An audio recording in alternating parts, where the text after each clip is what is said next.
აქამდე რა მოგვიყვანა? ქართველები. თავდადება ბიჭო და გმირებმა მოგვიყვანეს. აი ეს კაცი არის ერთ-ერთი გმირი. მოგეთ უცებ გეტყვით აქ რაც ხდებოდა. უცებ როგორა, რაც საჭიროა იმას გეტყვით. 1609 წელს მოკლედ სპარსელები და ოსმალები იყვნენ ერთმანეთზე დარეულები, მაგრამ ხო და სპარსელებმა, უпростоოდ ოსმალებმა იმძლავრეს სპარსელებზე, წაართვეს ბაღდადი. ბაღდადი რა არის? ბაღდადი ერაყის დედაქალაქია, ეხლანდელი.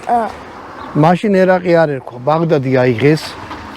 არაბები ცხოვრობენ და საქართველოს ხელს ჩაგდება მოინდომეს, იმიტომ რომ სპარსელებისთვის დაესწროთ. სამცხეს ჯავახეთიდან შემოვიდნენ ოსმალები და საქართველოში შემოიჭრნენ. იქ მოსაზღვრე ქართული ძალები რაც იდგა, ისინი გაანადგურეს, ასე ვთქვათ, მესაზღვრეები. შემოიჭრნენ აქ, მაშინ აქ მეფობდა ახალგაზრდა მეფე ლუარსაბ მეორე და ცხირეთის ციხეში იყო საზაფხულო რეზიდენციაში მცირე ამალით და მეფე არ იცოდა